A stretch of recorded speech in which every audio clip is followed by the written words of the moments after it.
Danau Poso berada di Provinsi Sulawesi Tengah, terletak kurang lebih 50 km di selatan kota Poso.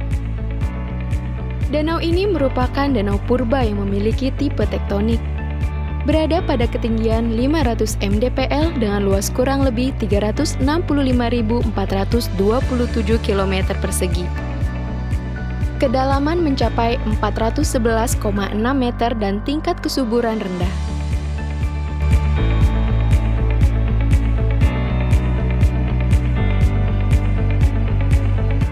Danau Poso termasuk dari 15 danau prioritas nasional yang membutuhkan upaya pengendalian kerusakan, penjagaan, pemulihan, dan upaya mengembalikan kondisi dan fungsi badan air danau, daerah tangkapan air, dan sepadan danau sehingga bermanfaat bagi kesejahteraan masyarakat secara berkelanjutan.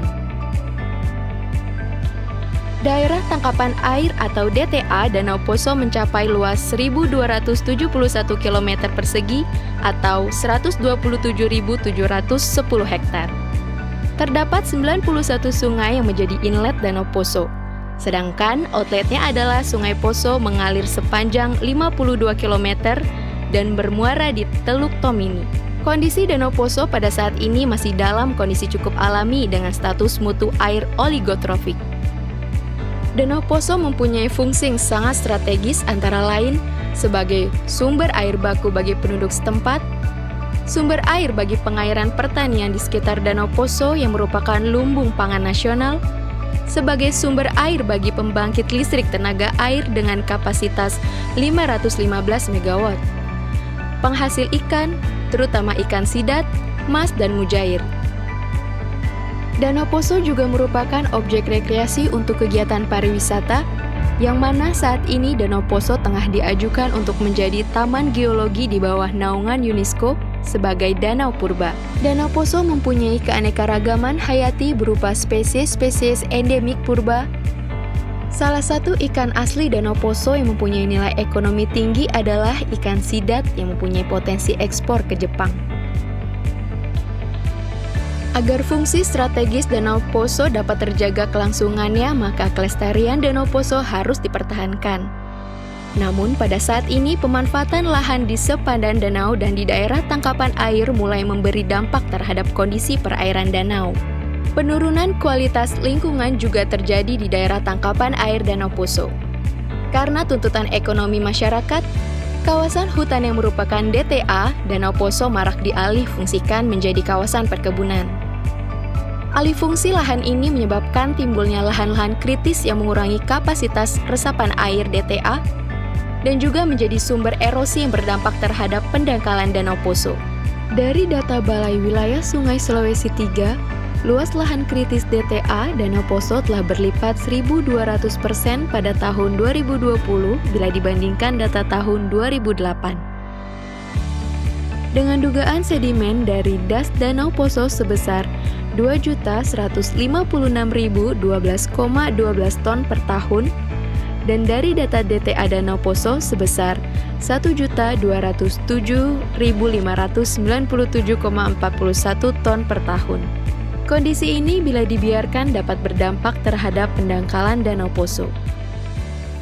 Dalam upaya penyelamatan Danau Poso, Direktorat Jenderal Pengendalian dan Penertiban Tanah dan Ruang, Kementerian Agraria dan Tata Ruang, Badan Pertanahan Nasional, melalui tugas dan fungsi dalam pengendalian pemanfaatan ruang, masih terus bergerak dalam mengusung kebijakan pengendalian pemanfaatan ruang di Danau Poso. Direktorat Jenderal ini mempunyai dua peran utama, yang pertama dalam pencegahan dan yang kedua di dalam penindakan atau penertiban. Dalam pencegahan kita mendorong dan memfasilitasi pemerintah daerah untuk menyusun perangkat pengendalian yang dapat digunakan untuk melakukan upaya-upaya pengendalian pemanfaatan ruang agar tidak melenceng dari rencana tata ruang yang telah ditetapkan. Kemudian di ranah penertiban atau penindakan, kita juga melakukan upaya-upaya penertiban terhadap pelanggaran pemanfaatan ruang yang terjadi. Kita tahu bahwa kerusakan danau, baik itu danau prioritas nasional atau danau-danau yang lain, pada umumnya itu disebabkan karena adanya pemanfaatan ruang yang tidak sejalan dengan upaya pelestarian danau itu sendiri. Misalnya pemanfaatan ruang yang menimbulkan erosi di bagian hulu itu bisa mengakibatkan pendangkalan danau. Kemudian pemanfaatan ruang di sekitar danau dapat mengakibatkan cemaran-cemaran masuk ke badan air. Begitu juga pemanfaatan ruang di badan airnya itu sendiri, seperti keramba yang berlebih mengakibatkan air danau itu tercemar oleh pakan ikan. Nah, dengan adanya pengendalian pemanfaatan ruang, kegiatan-kegiatan yang berpotensi merusak kelestarian danau itu bisa kita kendalikan, kita kurangi, kita cegah. Sehingga apabila kegiatan-kegiatan itu tidak ada lagi atau terkelola dengan baik, maka danau-danau prioritas nasional ini insya Allah bisa kita selamatkan, bisa kita jaga kelestariannya. Strategi penyelamatan danau prioritas nasional bisa diungkapkan dalam satu kalimat pendek, yaitu kolaborasi dan konsistensi. Kolaborasi artinya semua pemangku kepentingan memberikan sumbangsih positif dalam upaya-upaya penyelamatan danau prioritas nasional. Sedangkan konsistensi mengandung pengertian setelah kita mempunyai komitmen, kita terus menjaga agar upaya-upaya itu bisa dilaksanakan secara konsisten dari waktu ke waktu, dari satu tempat ke tempat yang lain. Dalam tataran yang lebih praktis, kami berharap pemerintah daerah, kabupaten, kota di mana danau-danau prioritas nasional ini berada segera menetapkan perangkat pengendalian untuk mengendalikan pemanfaatan ruang di sekitar danau berdasarkan rencana tata ruang yang berlaku. Dan setelah perangkat pengendalian pemanfaatan ruang ini ditetapkan dengan peraturan kepala daerah, kita harus konsisten untuk menerapkan itu baik di dalam upaya pencegahan maupun penindakan terhadap pelanggaran pemanfaatan ruang yang terjadi. Wilayah pengendalian kawasan danau meliputi wilayah pengendalian badan air, sepadan danau, perlindungan sepadan, dan daerah tangkapan air. Badan air danau merupakan kawasan inti perlindungan. Penentuan batas badan air diukur dari muka air tertinggi yang pernah terjadi. Luas badan air Danau Poso adalah 37.580,34 hektar. Sempadan danau merupakan kawasan perlindungan setempat yang berfungsi sebagai penyangga antara ekosistem perairan danau dan daratan untuk menjaga kelangsungan fungsi danau. Penetapan garis sepadan danau ditentukan dengan mengelilingi danau paling sedikit berjarak 50 meter dari tepi muka air tertinggi yang pernah terjadi. Luas sepadan Danau Poso adalah 617,6 hektar. Perlindungan sempadan. Wilayah pengendalian perlindungan sempadan merupakan transisi antara sempadan dan DTA. Sebagai penyangga yang memberi perlindungan tambahan bagi danau, jarak perlindungan sepadan meliputi minimal 300 meter dari batas sempadan. DTA atau Daerah Tangkapan Air Danau Poso merupakan daratan yang menampung dan menyimpan air dari curah hujan dan mengalirkannya ke danau secara langsung ataupun melalui sungai yang bermuara ke danau. Luas DTA Danau Poso adalah 71.522,70 hektar. Zona pengendalian Danau Poso dibagi ke dalam zona kendali dan zona yang didorong. Zona kendali merupakan zona dengan konsentrasi kegiatan pemanfaatan ruang dan atau dominasi kegiatan pemanfaatan ruang tertentu yang tinggi dan berpotensi melampaui daya dukung dan daya tampung. Zona yang didorong merupakan zona dengan konsentrasi kegiatan pemanfaatan ruang dan atau dominasi kegiatan pemanfaatan ruang tertentu yang sangat rendah yang perlu ditingkatkan perwujudannya sesuai dengan RTR. Zona yang diarsir biru memperlihatkan zona-zona yang harus dikendalikan pemanfaatannya, sedangkan zona yang diarsir kuning adalah zona yang didorong pemanfaatannya agar sesuai perwujudannya dengan RT RW Kabupaten Poso. Zonasi badan air dan perangkat pengendaliannya. Zonasi badan air dibuat untuk mengatur pemanfaatan badan air agar dapat melindungi ekosistem danau dan mempertahankan kualitas air danau. Zonasi badan air dibagi ke dalam dua fungsi utama, yaitu fungsi lindung dan fungsi budidaya. Pada fungsi lindung ditetapkan zona konservasi sumber daya perairan yang mana pada zona ini ditetapkan suaka-suaka perairan yang melindungi habitat ikan-ikan endemik Danau Poso. Zona dengan fungsi lindung adalah zona yang melindungi habitat-habitat spesies endemik Danau Poso, yaitu zona konservasi sumber daya perairan. Zona ini terdiri dari kawasan suaka perairan dan kawasan Aquatic Terrestrial Transitional Zone atau ATTZ.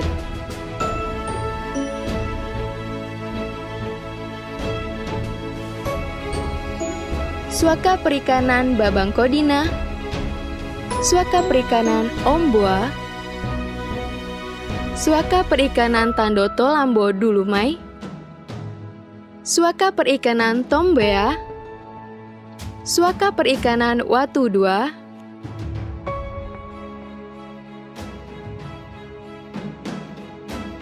suaka perikanan Watu Pangasa Angga, suaka perikanan Panjo, suaka perikanan Taipa, dan suaka perikanan Yosi. Kegiatan budidaya ikan, pelayaran, olahraga air, pembangunan rumah tinggal ataupun penginapan dan rumah makan tidak diperbolehkan pada zona lindung ini, karena dapat mengancam terhadap kelestarian ekosistem ikan endemik dan asli Danau Poso. Zona perikanan tangkap berkelanjutan merupakan zona dengan fungsi lindung. Zona ini merupakan zona yang dapat dimanfaatkan oleh masyarakat untuk menangkap ikan dengan tetap menjaga kelestarian sumber daya yang ada. Zona ini berlokasi di perairan Desa Pasir Putih, Kecamatan Pamona Selatan. Zona wisata air berlokasi Taman Wisata Alam Perairan Bancea,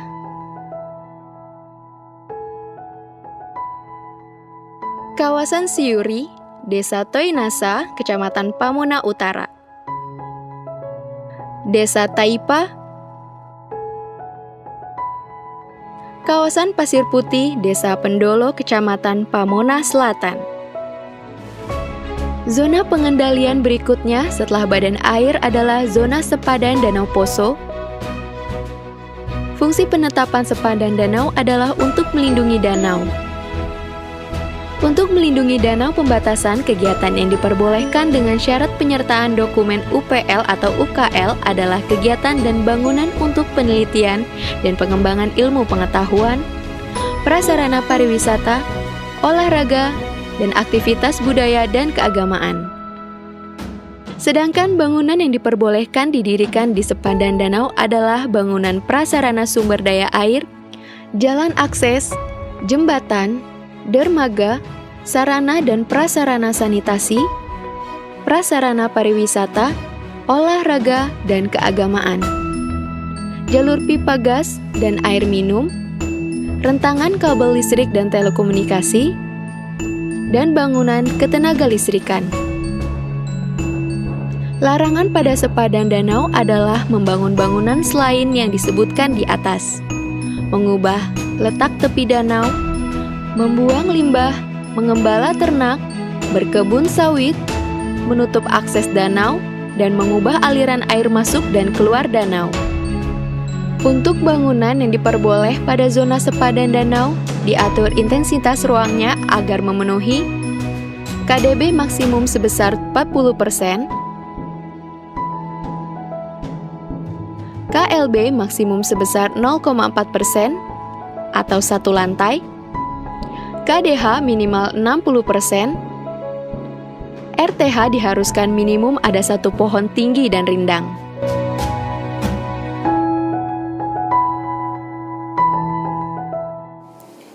Zona pengendalian berikutnya yaitu zona perlindungan sempadan.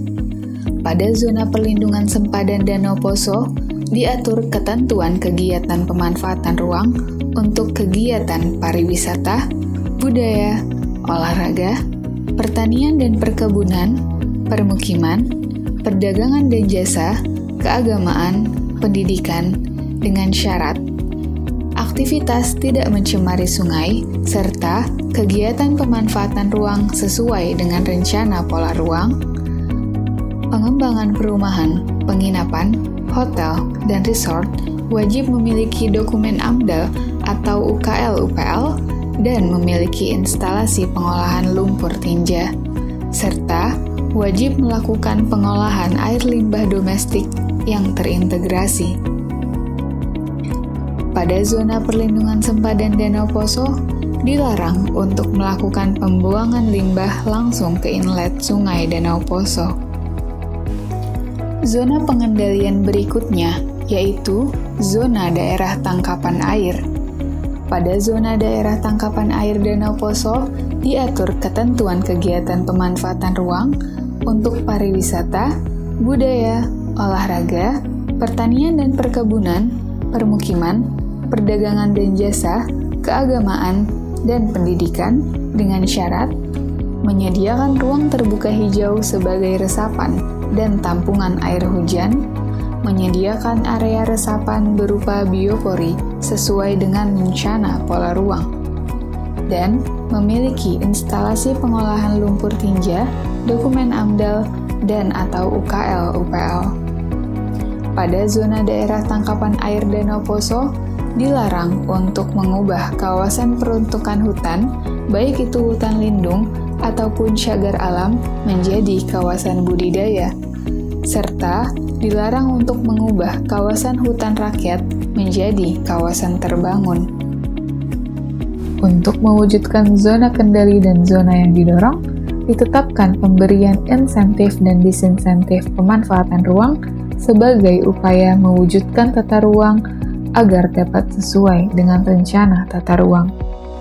Pemberian insentif dapat berupa pemberian kompensasi, subsidi, imbalan, penyediaan sarana dan prasarana, penghargaan, dan publikasi atau promosi.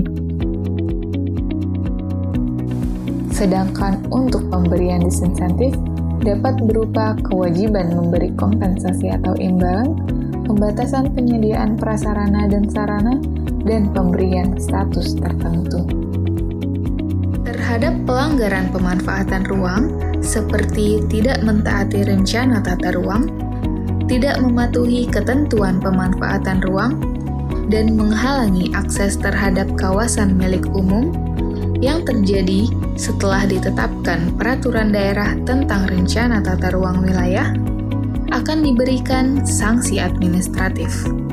Dapat berupa peringatan tertulis, denda administratif, penghentian kegiatan, penutupan lokasi, pencabutan atau pembatalan KKPR, hingga pembongkaran bangunan dan pemulihan fungsi ruang. Dengan pengaturan pengendalian pemanfaatan ruang di kawasan Danau Poso, harapannya kegiatan pemanfaatan ruang dapat terkendali dan dapat terwujud sesuai rencana tata ruang, guna mendukung kelestarian Danau Poso sehingga dapat memberikan manfaat bagi kita semua. Selamatkan danau, selamatkan air, selamatkan kehidupan, selamatkan kita semua. Danau adalah kehidupan. Mari jaga dan lestarikan Danau Poso. Ohayo, Pakaroso. Kami mohon kiranya Danau Poso dapat dilestarikan. Ohayo, Pakaroso. Saya berharap supaya tolong lestarikan Danau Poso yang kita miliki sekarang ini. Kalau tidak kita, siapa lagi? Ohayo, Pakaroso. Ohayo, Pakaroso. Ohayo, Pakaroso.